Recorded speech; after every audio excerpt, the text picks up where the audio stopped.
Hi everyone, it's Julia here. I wanted to create a quick video with just a tip about helping our children, but also ourselves navigate communication, particularly when it comes to online communication. It can be really challenging these days to know when and how to respond if we outright disagree with something or need a little more clarity on the nuance of a situation that's been shared. This may be true when friends, family, or community members post or share information that can be challenging for us. This is also important for students and children to begin to adopt as a way to navigate how they respond to anybody, really, to an adult, to a classmate, to a sibling, because communication is really so important. And how we communicate and the ways that we communicate are almost as important as the words that we say, or the words that we type, or the words that we send through text message, email, or comments. So let's take a moment to think about a 5-letter acronym to help us to navigate these things. We're going to think of the word THINK, T.H.I.N.K, and we're going to use this acronym as a gatekeeper when we're making a decision about how to respond or how to initiate conversation, particularly about something that could lead to conflict or can be challenging with regard to who we're communicating with. Okay? And again, as we're teaching children this isn't just how children relate to one another, but also how they relate to adults, how they relate to teachers, other siblings or community members that may be younger or older than them. It's not just communicating peer-to-peer, but also as we're looking up and looking down in those age brackets or roles. For example, teacher, student, and so on. All right, so let's go back to that acronym, THINK, T-H-I-N-K. So as you're considering what to say and how to say it, that T letter is going to remind us to think about whether what we're about to say is true. Whew. That's a tall order sometimes when we're lacking information or full of energy and excitement, emotion, but stopping ourselves with that first letter before we even begin to consider the other letters. Is it true? Is what we're about to say, type or text, true? That's that first gatekeeper. The second letter, H, is this bit of communication, this statement, this response, helpful?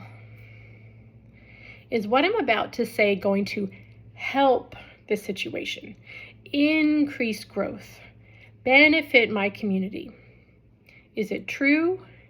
And is it helpful? Those two gatekeepers will stop us often from saying anything at all. Because if it's not helpful in that moment, in that context, with regard to the relationship that existed before the statement, then it may be better to approach from a different angle or a different avenue. So is it true? Is it helpful? The third letter, I, is it inspiring? Is this statement going to inspire the other person, the other group of people, the other counterpart in this relationship to be better, to be healthier, to strive for greater things? When talking to your children, when children talking to teachers and vice versa, and all of these different exchanges we have throughout the day, not only is it true and helpful, but is it inspiring? Or is it downheartening? Is it demeaning? Is it hurtful? Those are the opposite of inspiring, right? Okay, so is it true? Is it helpful? Is it inspiring? Now this one can be particularly hard. That fourth letter, N, is it necessary? Do you need to be the one to say this thing? Do you need to be the one to correct this situation or to request this change in behavior? Or maybe is it someone else's role or someone else's better fit for that conversation? Or to be honest, Is it going to make a difference? If someone is wearing an outfit that you think is weird, is it necessary to tell them that you think their outfit is weird? Might be true in your opinion. It could be helpful. It could help them to make better choices in the future. It might inspire them to make a different choice in the closet as they're getting dressed in the morning. But given the context of the situation, they've just arrived at work. They have no option to change. They have a big meeting coming up that they need to be confident about. Is it necessary in this moment to tell them you think their outfit is weird? Probably not. It may be many of those things, true, helpful, inspiring, debatable, but is it necessary? And oftentimes when it comes to particularly challenging relationships or relationships with those who we may not always be in agreement with, or who may be have a negative response to criticism or to input, sometimes that necessary question, that necessary gatekeeper, is going to be really important one in deciding whether relationship, connection, intimacy is more important in that moment as opposed to saying that thing. Is it necessary in that moment? Maybe later, maybe in a different time, maybe in a different place. These are all important things to consider. That fifth letter, so remember we've got true, helpful, inspiring, necessary, and the last letter is kind.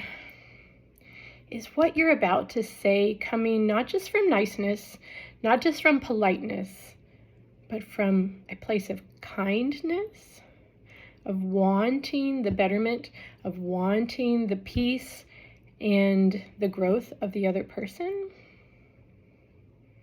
Is it kind? Can you rephrase it in order for it to be more kind? In the tone, in the verbiage, in the timing of what is said? True, helpful, inspiring, necessary, and kind. If all of those gatekeepers are met, if each of those seems to be consistent with what you're about to say, then I think that it's a great thing to say, or type, or text. It doesn't take long to think through that quick acronym.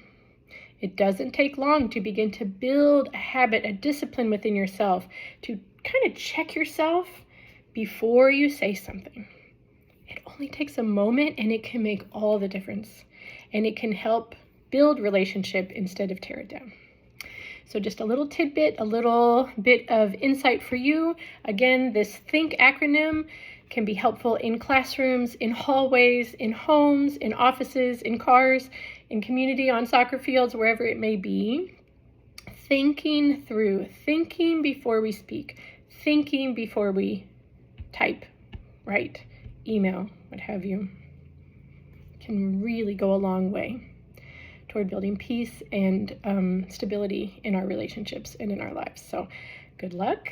I hope you'll reach out if you use the THINK acronym and it really is something instrumental for you, or if it becomes a discipline that you find helpful in your family or outside of your home. So, all right. Oh, and teachers, if you look online, you can find a ton of visuals with the THINK acronym spelled out for you.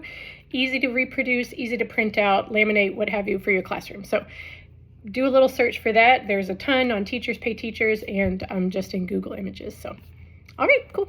Bye, guys. Have a good day.